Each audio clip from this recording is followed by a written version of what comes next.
혹시 질문하실 분이 있으면 지금은 저 손을 좀 들어주십시오.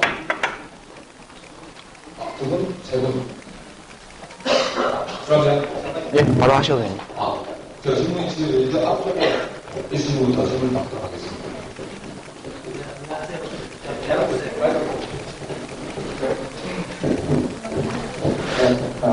서울대학교 다니는 청년 대학생 26살 김동규라고 합니다. 제가 드리고 싶은 질문은 아까 강연 중에 맹자에 관한 이야기를 하셨는데 청춘의 독서에 보면 진정한 보수주의자를 만나다 맹자 그런 파트가 제가 본 적이 있습니다. 그래서 거기 보면 맹자의 재발견에서 맹자는 진정한 보수다라는 그런 말씀을 하셨는데 대한민국 근현대사에서 그런 맹자와 같은 진정한 보수주의자로 인정할 만한 혹은 존중할 만한 그런 사람이 있는지 좀 질문을 듣고 싶습니다. 되게 어려운 진짜 찾기 어렵거든요. 진짜 존경할 만한 보수주의자를 찾기가 상당히 어려운 거는 사실이에요. 근데 이제 제가 개인적으로 그냥 막 떠오르는 분들 중에는 그분도 원래는 보수는 아니었고 한때 진보셨는데 또 근본적으로 보면 품이 있는 보수주의자라고 생각하는데요. 남재희 전 국회의원 장관도 하셨던 분입니다. 그분이 한때는 혁신계 비슷한 활동도 하셨는데 보수정당의 국회의원도 하시고 장관도 하시고 그러셨는데 상당히 이제 좋게 품격을 유지하면서 가셨던 분, 살고 계신 분 같고요. 최근에 이제 문재인 캠프에 결합해서 좀 시끄러웠던 윤여준 전 장관 같은 분, 그런 분 분명히 보수적인 분이세요. 그러나 이제 이 현역 활동을 하고 있는 분 중에는 상당히 인정할 만한 보수주의자다. 그렇게 저는 생각합니다. 보수주의의 미덕 중에 하나가 품격인데요. 이분들을 보면 품격이 있다는 걸 느낄 수 있습니다. 그렇게 말씀드리고, 농객들 중에는 농객은 원래 품격이 있기 어려워서 그래도 보수 농객 중에는 전거성 선생이 제일 상당히 괜찮지 않나. 굉장히 유머를 많이 갖춘 그런 논리적으로 탄탄한 그런 보수 농객, 같이 토론하면 매우 즐거운 분이세요. 그렇습니다. 그 다음에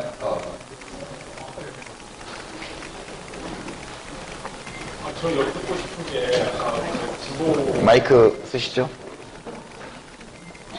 함께 들을 수 있도록. 안녕하세요. 오늘 스크린에 반대되어서 서로 여쭤보지 않고 있습니다. 혹시 트위터에 길 막힐까 걱정된다 올려놓으신 분이세요?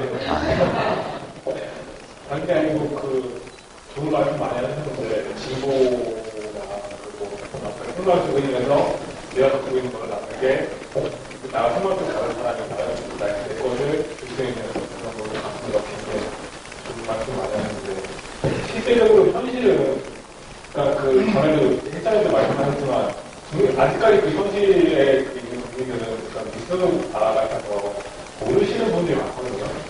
근데 이런 분들을 어떻게 이렇게 지금 말씀하시는 것들을 어떻게 가슴 느낄 수 있게 어떻게 하면 이 진로가 참 좋은 것이고 가슴 따뜻한 것이고 함께 나누는 것인데 그런 거를 어떻게 그런 분들한테 어떻게 설명을 하고 그런 것을 어떻게 이끌어 건지. 네. 그게 좀 어려운 과제인데요. 이제 예수님도 똑같은 고민을 많이 하셨던가 봐요. 신약에 보면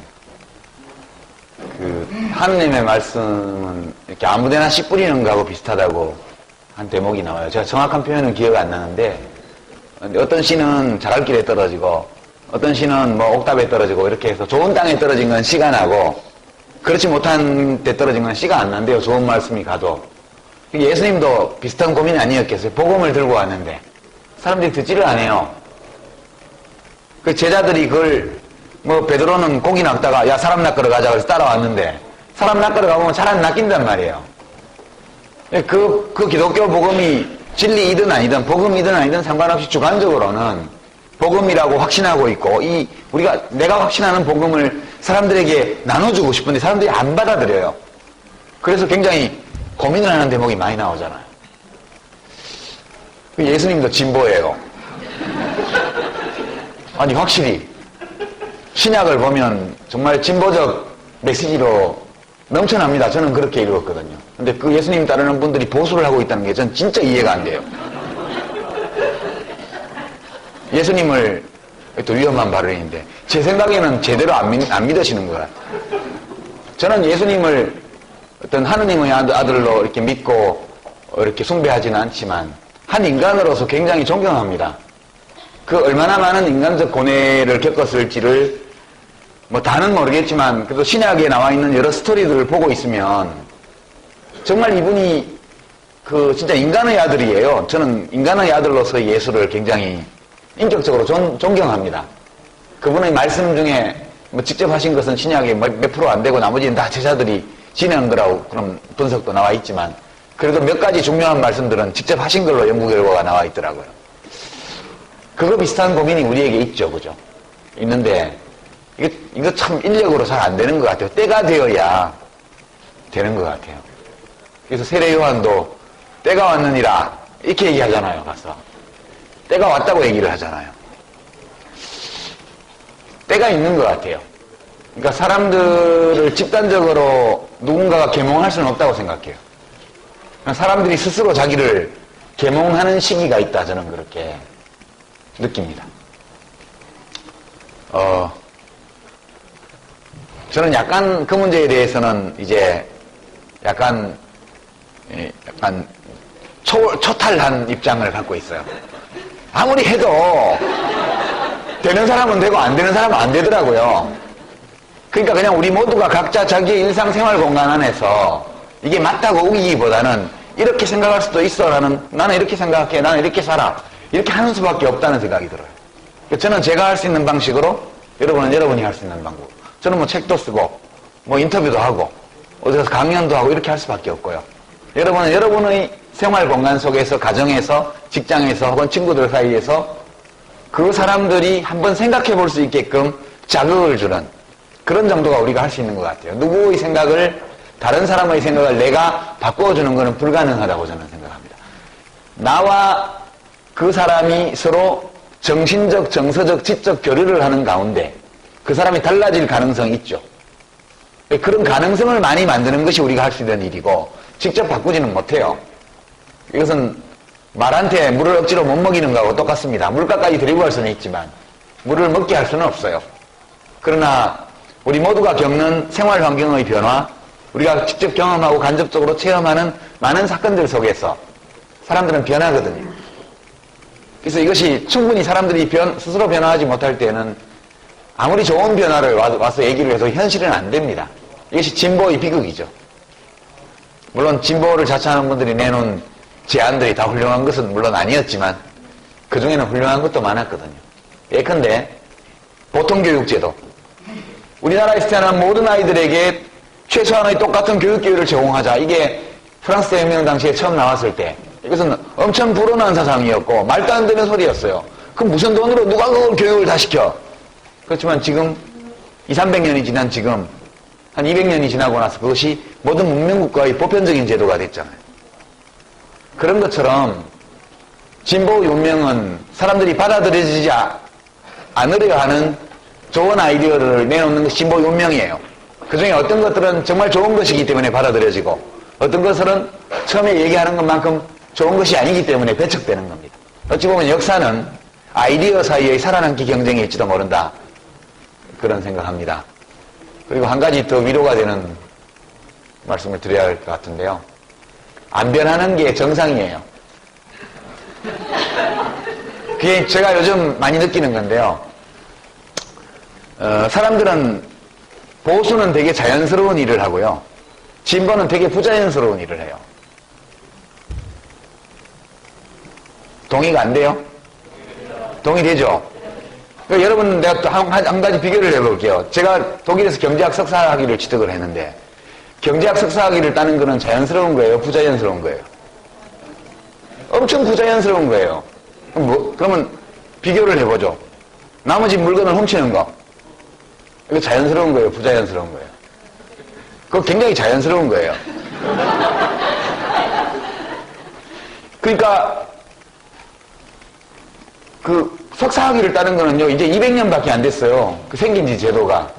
인간은 길게 보면 40억 년의 진화 과정을 거쳤고, 그 다음에 대충 보면 한 400만 년이고, 짧게 봐도 4, 50만 년 이상의 진화의 역사를 갖고 있습니다. 호모사피엔스라는 현생 인류가. 그러나 이 현생 인류도 어느 날 땅에서 갑자기 나온 것이 아니고 다 원조상들을 가지고 있죠. 그렇게 보면 적어도 파충류, 영장류 뭐 이런 거 다 거쳐서 왔단 말이에요, 우리가.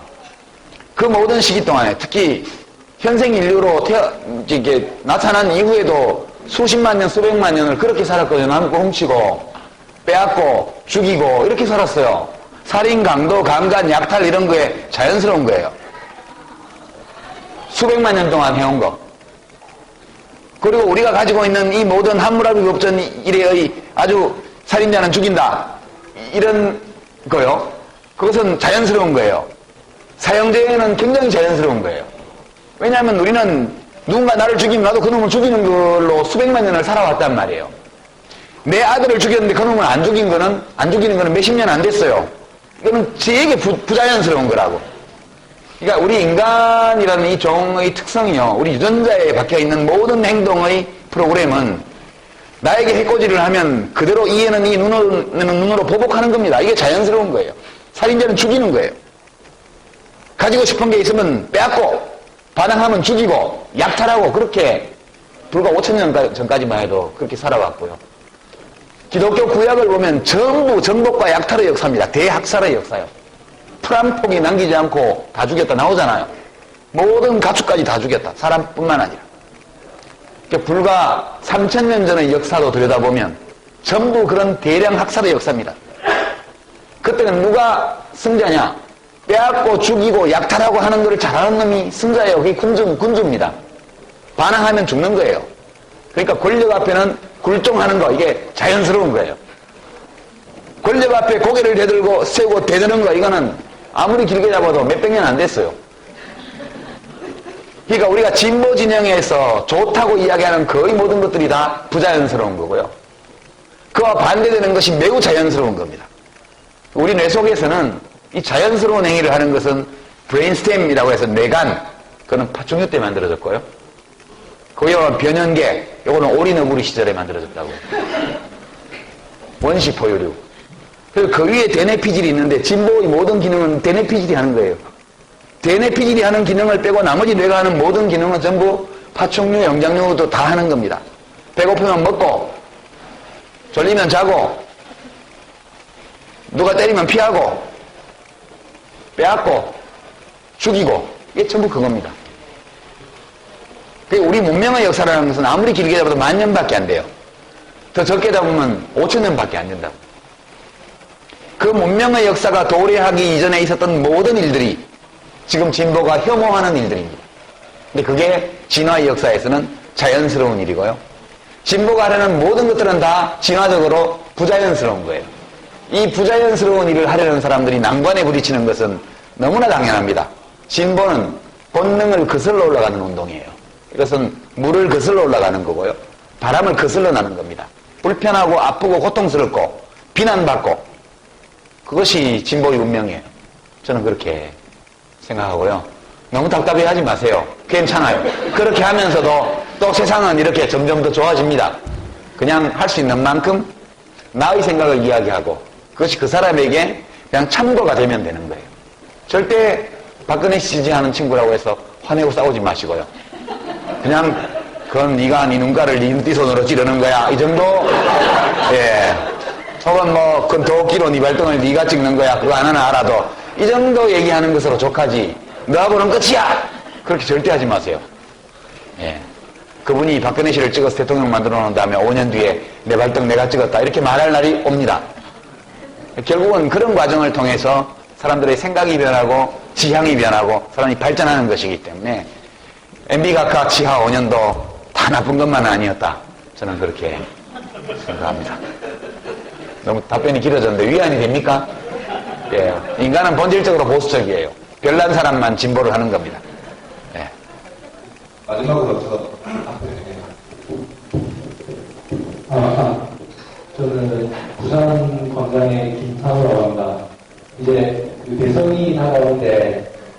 대선에서 지도가 집권할 수 있는 조건 중에 가장 큰 변수가 투표율인데 거기서 투표율의 20대, 30대가 참여를 더욱더 많이 해야 이게 더 가능성이 있다고 생각합니다.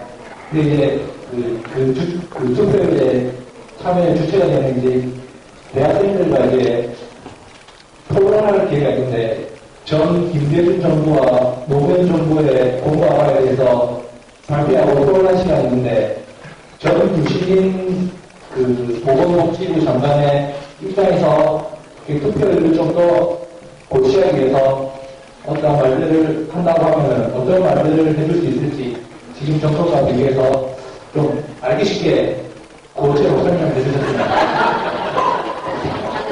예, 이것도 사실 별로 할 말이 없는데요. 박근혜 씨가 투표 시간 연장에 대해서 반대하면서 한 말 중에 맞는 말이 있어요. 대부분의 민주주의 국가들이 일요일에 투표를 합니다. 별도의 공휴일을 지정하지 않고요. 그게 맞다고 봐요, 저는. 일부러 왜 공휴일을 정합니까? 일요일 날 하면 되죠. 왜 그럼 평일로 했냐? 일요일 날 놀러 간다고 평일로 한 거예요. 원래 취지가. 그러면 공휴일로 지정하면 놀러 안 가나요? 놀러 가려면 다 가지.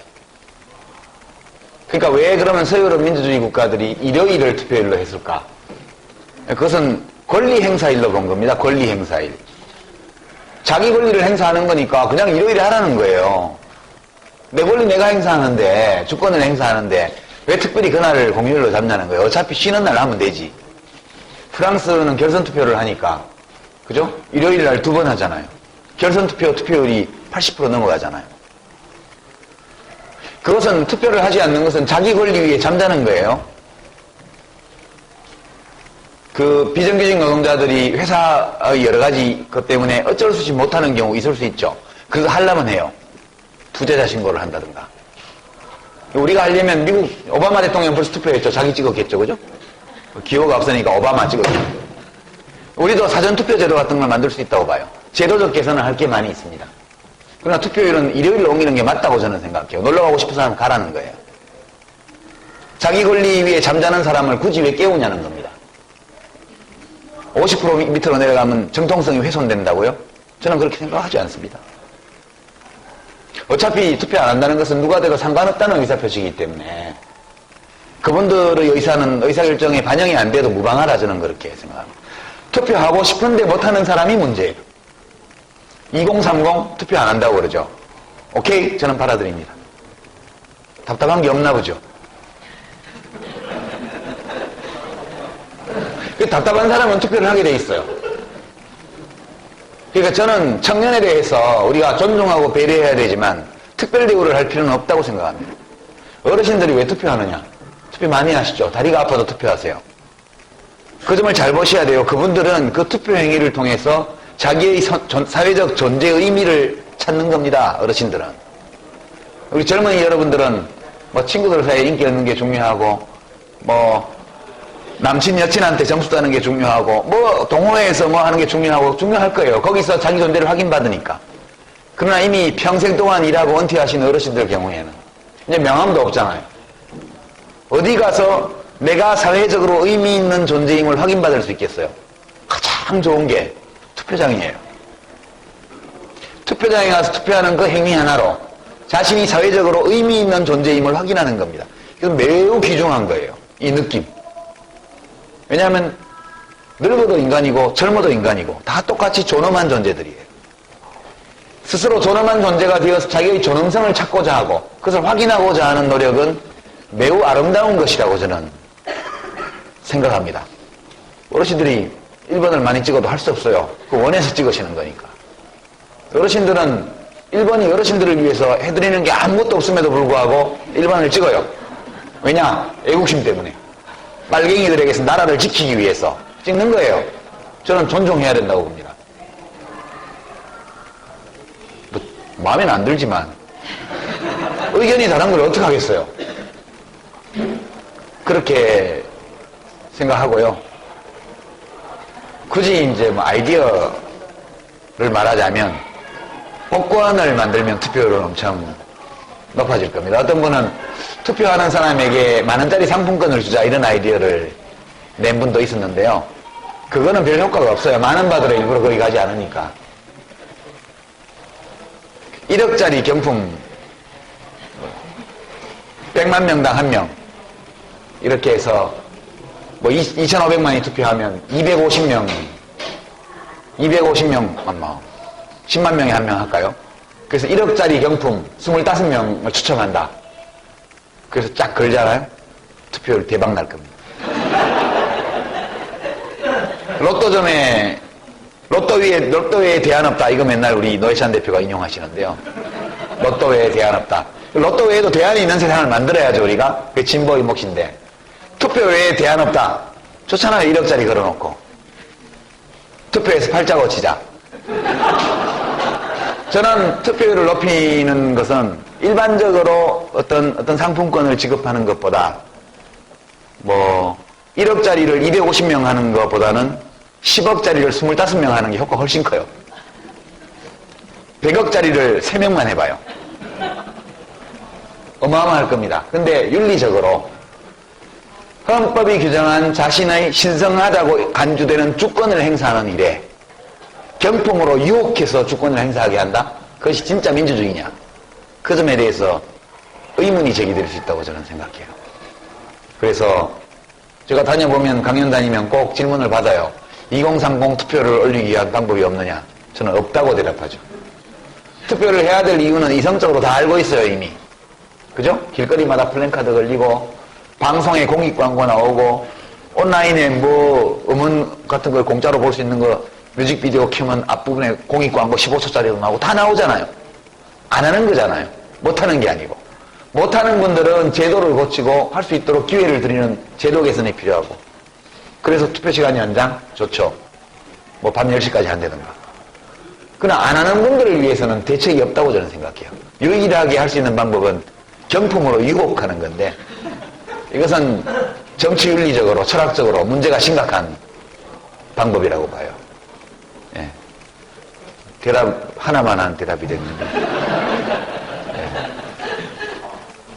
아까 제가 마지막에 하셨는데 한 분 넘기겠습니다. 죄송합니다.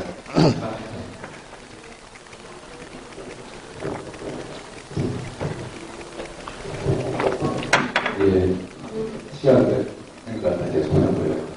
기왕에 이제 이렇게 2012년 대선과 연관지에서 아까 주로는 현재 킬링 캠프의 것 같은 느낌이었습니다. 좀 말씀하셨는데 굉장히 위안이 되고 굉장히 좀 말씀 많이 들었는데 본격적인 이야기도 좀 해야지 취지에 보람이 되게 생각합니다. 우선은 이제 진보정의당의 심상정 전 대표가 후보로 나선 관련해서 진보정의당 내부에서도 출마를 해야 되냐 말아야 되냐가 좀 시각하는 고민이 있었고 초기에는 출마하지 말아야 된다. 지금은 이제 이런 어떤 통합진보당 사태와 관련된 한 책임있는 당으로서 국민들한테 자숙하고 자성하는 모습을 보여야지 출마를 못한다 이래 되면 뭐야 이런 식으로 이야기 들을 거 아니냐 라고 하는 것 때문에 분위기가 출마 안 하는 게 맞다라고 하는데 다음도 내렸는데 이게 바뀌었다는 얘기를 그래서 그와 관련해서 좀 말씀을 해주시고 두 번째는 다리 가운데 그러니까 지금 문재인 안철수가 가지고 여기에 대해서도 좀 거의 선대위원장님이시고 정치 발언을 좀 하실 필요가 있겠다 싶은데 바로 어제 그렇게 가치연합을 이야기하는 결국 법무부 장관 그래서 다리와 관련해서 가치연합이라고 하는 틀로 가져가자라는 식의 이야기를 하고 있는데 이 진보정의당은 어떤 식으로 이 과정에 기여할 수 있을까? 예. 예, 이제 오늘의 말하자면 아주 현실적인 결론 비슷한 질문인데요. 원래 이제 진보정의당은 후보를 내지 말자 그랬습니다. 대체로 중앙당에서도, 중앙 단위에서도 안 내는 게 어떠냐, 국민들께 말씀드리고, 우리는 당 전체가 백의종군하겠다. 그렇게 하는 게 좋겠다. 이렇게 얘기가 많이 됐는데, 솔직히 깨놓고 말씀드려서, 이제 이정희 대표가 출마하지 않았으면, 우리도 안 했을 것 같아요.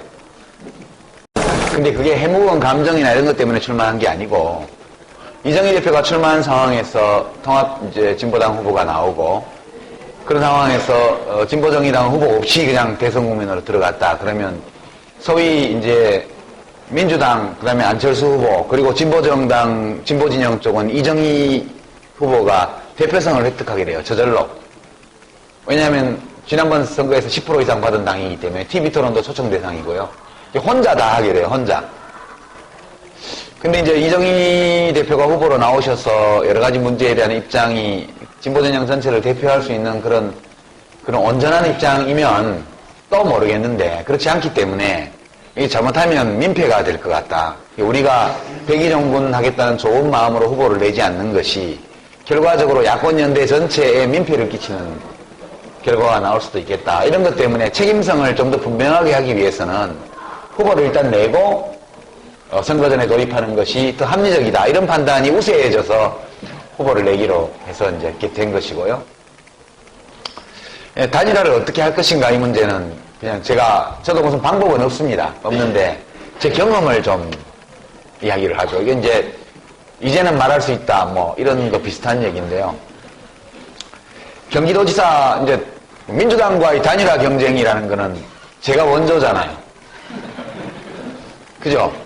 제가 몇 번 붙어가지고 이긴 건 저밖에 없어요. 박원순 시장 전까지는. 그러니까 국민참여당 시절에 경기도지사 선거라는 큰 선거에 단일화 경쟁이 붙었잖아요. 그때 손학규 씨가 춘천에 있다가 뛰어와서 중재를 해서 합의가 됐죠. 그래서 이제 선거인단 공론조사 방식으로 50% 하고 여론조사 50% 하도록 이렇게 해서 제가 0.9% 차이로 이겨가지고 후보가 됐는데 본선은 떨어졌죠. 근데 그때 제가 손학규 대표한테 중재를 요청을 하면서 이렇게 말씀드렸어요. 처음 만난 자리에서. 대표님, 그 전에 민주당 대표를 하셨으니까, 대표님 중재해 주십시오. 저는 도지사가 꼭 되고 싶습니다. 안 돼도 무방합니다. 단일화에서 치면. 근데 만약 단일화 방식이 합의가 안 되면 제가 출마 안 하겠습니다. 저는 후보 등록일까지 단일화 안 되면 접을 테니까 그 점을 아시고 그냥 중재해 주십시오. 중재가 되면 단일화 경쟁을 하고 합의가 안 되면 제가 포기합니다. 아무에게도 말하지는 마십시오. 그랬습니다. 그리고 이제 손학규 대표께서 아무에게도 말 안 하고 정말 열심히 중재를 하셨어요. 그래서 합의가 됐죠.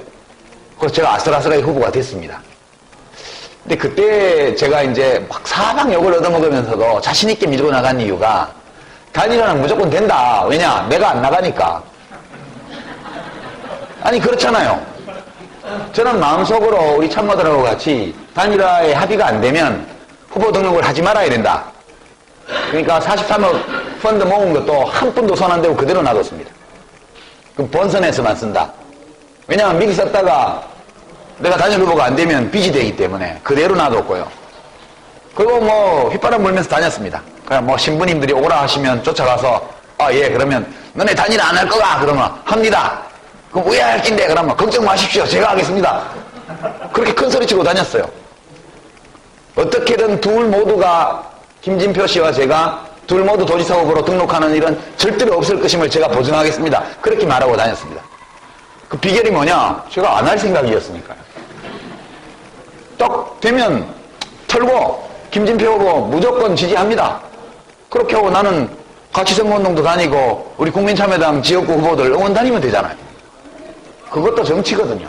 그렇게 생각했습니다. 안철수 씨가 어떤 상황인지 저 잘 모르겠는데 비슷하지 않을까? 그런 생각도 한편으로 해봅니다.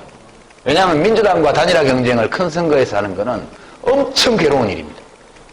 민주당의 네트워크는 야권, 진보진영, 개혁진영 전반에 어마어마하게 뻗쳐져 있습니다. 아침에 눈 뜨고 자기 전까지 전화통화하고 만나는 모든 사람이 압박을 합니다. 무지하게 괴롭죠. 두 번째, 김해을 그때는 문재인 이사장님이 중재를 해서 단일화를 했어요. 여론조사로. 그때 민주당 쪽에서 우리가 현장 투표를 수용했습니다. 우리가 좋다. 현장 투표도 하자. 그러면 우리 길거리 나가서 모으지 뭐. 그랬더니 한다는 말이 무슨 남녀 구분도 없고 연령 구분도 없고 무조건 아무나 다 하게 하자는 거예요. 우리가 무조건 아무나 다 하게 하는 건 좋다. 투표를 한 다음에 그 연령대별로 보정을 하자. 지역별로. 그랬더니 그거를 민주당이 다 거부한 거예요. 연령을 40대 이하, 40대 이상으로 나누는 것도 거부했고, 지역을 도의원 선거구 4개로 나누어서 어느 정도 유도리를 줘서 균형을 맞추는 것도 거부했고, 모든 걸 다 거부했습니다. 남녀를 맞추는 것도 거부했고요. 그래서 결국 그 단일화가 깨졌습니다. 그때도 제가 욕을 엄청 먹었죠. 그때 그걸 깰 때 제가 이봉수 후보하고 둘이 앉아가지고 이야기를 했습니다. 후보님, 제가 하자는 대로 하랍니까? 왜 하겠다고 그러시더라고요. 그러면 이거 깹시다. 깨고, 기존의 합의 깨고, 여론조사 안 하면, 아니면 우리 안 하겠다고 선언하고, 그러고 갑시다, 그냥. 근데 곽진업 민주당 후보 쪽에서 끝내 이 여론조사 단일화에 합의를 안 해주거나, 또는 기존에 우리가 받아들였던 그런 방식의 현장 투표를 통한 단일화에 합의를 안 해주면, 후보 등록일날 사퇴 선언을 합시다. 그러니까 후보님이 그렇게 하겠다고 약속해 주시면 제가 이 협상을 깨고 그냥 밀고 가고, 그 약속을 못 하시면 저도 협상을 그만두겠습니다. 이렇게 얘기했더니 이봉수 후보님이 대표님 말씀대로 하겠습니다. 단일화 안 되면, 합의 안 되면 후보 등록 포기하겠습니다. 그렇게 둘이만 약속을 하고, 그러고 또 밖으로 나갔습니다. 뭐 겁날 게 없죠. 왜냐하면 합의 안 되면 단일화 해주면 되니까. 그러니까 제가 이봉수 후보께 그렇게 말씀드렸어요. 내가 사퇴하겠다는 의지를 가진 사람만이 투지를 가지고 민주당을 횡포에 맞서서 끝까지 경쟁해 볼 수 있다. 내가 이 후보 자리에 집착하는 한은 이 승부는 할 수 없다. 마음이 불편하고 괴로워서 남은 기간을 못 견딥니다, 인간적으로. 그러니까 단일화 합의가 안 되면 내가 포기한다는 결심을 할 때에만 민주당과 대결할 수 있습니다. 그래서 이봉수 후보님이 대표님과 저만 알고 그렇게 합시다. 그렇게 해서 밀고 갔습니다. 3일을 더 밀고 갔더니 문재인 실장님이 노무현재단 이사장하고 계실 때 곽진업 씨를 만나서 설득을 해서 이른바 노무현 정몽준 단일화 방식으로 통 크게 수용하고, 또 문 이사장님이 사진도 같이 찍고 불법 유물을 만들어서 막 온 김에 시내 뿌리고 했잖아요. 그래서 우리도 문 후보님하고 사진 찍고 뿌리자는 거를 제가 말렸습니다. 이거는 곽진업 씨의 프레미엄이다. 근데 사실은 여론조사에서 우리가 이긴 적이 한 번도 없었어요, 그때까지. 그 합의가 될 때까지 민주노동당 후보까지 다 넣어서 셋을 경쟁을 시켜서 이봉수 후보가 곽진업 후보를 여론조사에 이긴 조사가 단 한 차례도 없었습니다. 우리는 지는 줄 알았죠. 민노당 보고 좀 빠져달라 했는데 끝까지 안 빠져줬습니다. 왜냐? 순천 얻어먹었으니까. 순천에 김선동 후보 그냥 얻어먹었기 때문에 김해에서 끝까지 그 당시 민주노동당이 회방을 놓은 겁니다. 국민참여당에 대해서. 경쟁자였으니까. 그래서 셋이 놓고 조사를 했으니까 이건 단일화 조사가 아니고 지지도 조사죠. 토요일날 조사하는데 금요일날 저녁에 처음으로 이겼더라고요. 이봉수 후보가. 그래서 단일 후보가 됐습니다. 그때도 합의가 안 되면 포기한다였습니다. 그 결심 없이는 민주당과 절대 단일화 경쟁을 못합니다. 너무너무 괴로운 일이기 때문에. 민주당은 보통 당이 아니에요.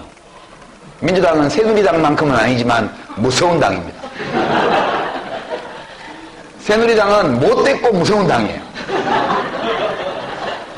민주당은 못된 점도 있고 좋은 점도 있는 무서운 당이에요. 저는 그렇게 생각합니다.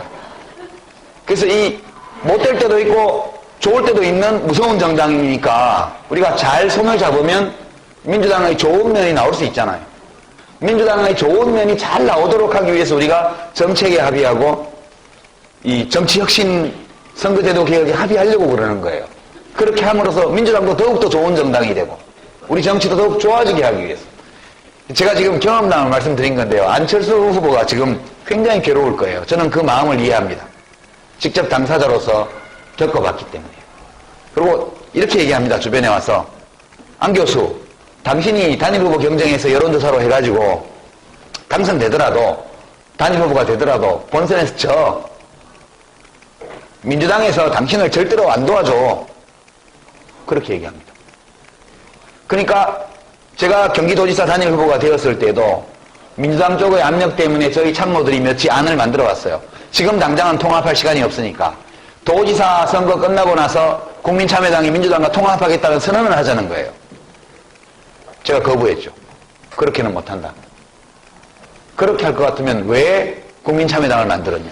내가 처음부터 민주당 가서 후보하지. 그래서 도지사 선거에 떨어질지언정 나는 그걸 못 받아들이겠다. 그렇게 해서 그걸 폐기했었어요. 그러니까 지금 안철수 교수가 처해 있는 상황은 제가 도지사 선거에서 처했던 상황보다 훨씬 더 어려운 상황이라고 저는 생각해요. 왜냐하면 더 큰 선거이기 때문에. 더 중요한 선거이기 때문에. 안철수 후보가 느끼는 부담감도 그만큼 더 크리라고 저는 생각해요. 민주당은 집요하게 이 약점을 파고 있는 거거든요, 지금. 이것이 지금은 현실이고, 우리, 진보정의당과 심상정 후보가 할 수 있는 일은, 그럼에도 불구하고 좋은 분위기를 만드는 일을 할 수 있다고 봐요. 이제 그저께 백혈병 없는 삼성, 비정규직 없는 현대차, 그리고 정리해고 없는 쌍용차. 이 세 가지, 이 세 사업장의 현안 문제를 해결하기 위한 공동성명을 내자고 심상정 후보가 제안을 했습니다. 아마 내일쯤 제안문을 들고 우리 선대 본부장이 찾아갈 거예요, 양쪽으로. 거창한 걸 논하기 전에 어떤 경우든 누가 대통령이 되든 이 세 사업장의 이 문제만큼은 무슨 일이 있어도 해결하겠다는 의지를 국민 앞에 밝히자. 이렇게 작은 문제가 아니고 구체적인 문제부터 하나하나 서로 힘을 모아 나갈 때 분위기가 좋아질 거다. 그 정치혁신안에 대해서도 언론에 이야기하고 공중전으로 공방전 벌이지 말고 국민협의회를 만들자. 시민단체 들어오고 정당들 들어와서 진짜 우리 정치를 사람만 바꿔서는 더 좋아지지 않으니까 제도를 더 개선해서 더 할 수 있는 방법이 뭐냐. 뭐 예를 들어 어떤 분은 이런 말씀 하시더라고요. 국회의원을 400명으로 늘리고 그 대신에 월급 깎고 그죠? 현재 국회 운영에 들어가는 인건비와 예산을 고정하고 그 대신에 그 똑같은 돈으로 국회의원을 400명으로 늘리고 200명은 비례대표, 200명은 지역구. 200명의 비례대표는 권역별 비례대표제를 해서 지역구 숫자가 줄어들어서 지역대표성이 약화되는 것을 광역 단위의 지역대표성으로 보완하면 그러면 독일식 제도를 도입하면 우리나라 정치도 이제 국회 진입장벽이 낮아지기 때문에 거래 정당도 횡포를 못 부리게 될 거다. 공천도 좀 잘하려고 그럴 거다. 이런 제안을 하는 분도 계세요. 여러 가지 제안이 나와 있기 때문에 이거를 그렇게 캠프의 참모들이 서로 공중전을 주고받고 이렇게 하지 말고 다 모이자는 겁니다. 이런 제안도 심상정 후보가 하셨고요. 이런 대목에서 지지율이 좀만 더 있으면 힘이 있을 것 같은데 너무 늦게 돌아가지고 지금 너무 약해요. 그래서 제가 우리 심 후보를 띄우자 이런 사명을 가지고 오늘 강연 왔습니다. 네. 그렇게 하고요. 저는 문재인 후보님과 안철수 후보님이 다 훌륭하신 분이라고 생각해요. 그분들이 살아온 이력, 그분들이 하신 말씀, 그분들이 가진 국가 운영의 비전 모든 것들이 다 훌륭하고 존경할 만하다고 생각합니다. 단순히 정치인으로서 어떤 많은 지지를 받고 있는 것을 넘어서서 인격적으로 두 분 다 매우 훌륭한 분이라고 저는 생각합니다. 그 훌륭한 두 분이 지금 단일화 문제에 관해서 양쪽 모두 압박을 받고 있기 때문에 굉장히 고통스러우실 거예요. 전국적으로 이 문제는 지도자들이 결단해서 풀어야 된다고 생각해요.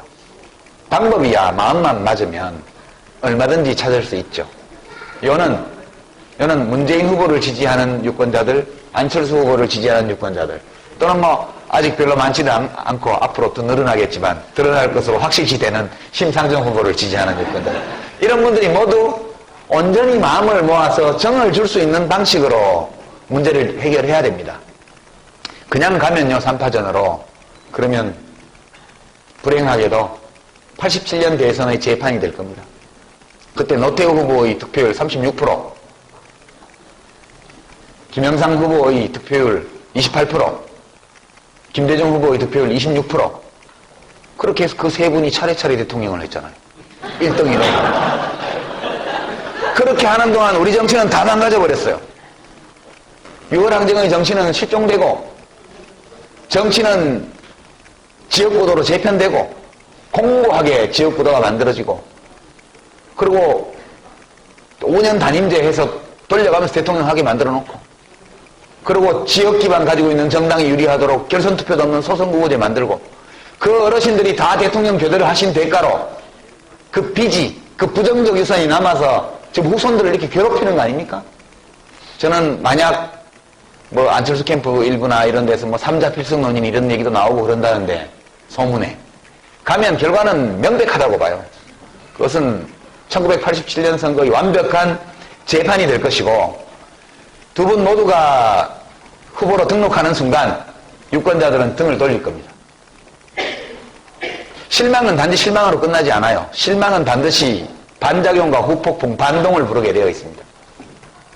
그리고 박근혜 씨 새누리당을 지지하는 사람들에게 이제 활개치면서 그걸 선전할 수 있는 분위기를 만들어주게 돼요. 그렇게 되면 선거를 못합니다. 기본적으로. 1987년 대선 때도 그냥 지지자들끼리 각자 모여서 와샤와샤 했지 무슨 선거운동이 이랬습니까? 그것은 저는 역사의 죄악을 저지르는 일이다. 그렇게 생각하고요. 그 점을 두 분 다 잘 아실 것이기 때문에 어떻게든 11월 25일 후보 등록 전에 해결될 것이다. 그렇게 보고 잘 해결될 수 있도록 저희가 미약한 힘이나마 분위기를 만들고 필요할 때는 싫은 소리도 하랍니다. 우리가 동지적이고 우호적인 연대관계를 맺는다고 해서 잘못하고 있는 것까지 그냥 다 입 다물고 있을 수는 없잖아요.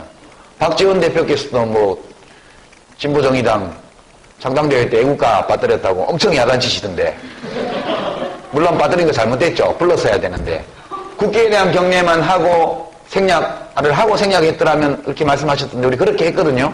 국회에 대한 경례를 하고 애국가를 생략한 겁니다. 불렀더라면 더 좋았겠죠. 다음 행사에는 부르도록 해야겠죠. 근데 우리가 그렇게 뭐 좀 잘못하니까 막 야단치시잖아요. 우리도 민주당이나 안철수 후보 쪽에서 잘못하면 비판할 수 있죠. 저는 그렇게 할 수 있다고 생각합니다. 그게 적대하고 질투하고 그렇기 때문이 아니라 진짜 모두가 잘 되기를 바라는 마음에서 또 우리들에게는 그런 역할이 있다고 생각해요. 그래서 제가 아까 말씀드렸던 것처럼 대한민국 1%들끼리 지내는 시간이 너무 긴 두 거대 정당의 정치인들로 하여금 그렇지 않은 국민들과의 접촉을 많이 할 수 있도록 해드려야 우리의 공감을 일으키는 거울신경세포, 국회의원들의 대뇌 피질에 있는 거울신경세포가 그게 많이 접촉할수록 진보적으로 가거든요. 그런 것들이 우리의 역할인 만큼 단일화 과정에서든 본선 과정에서든 그 이후까지든 저희가 그런 역할을 할 수 있도록 최선의 노력을 다하겠다. 그런 말씀 드리면서 심상정 괜찮습니다. 네.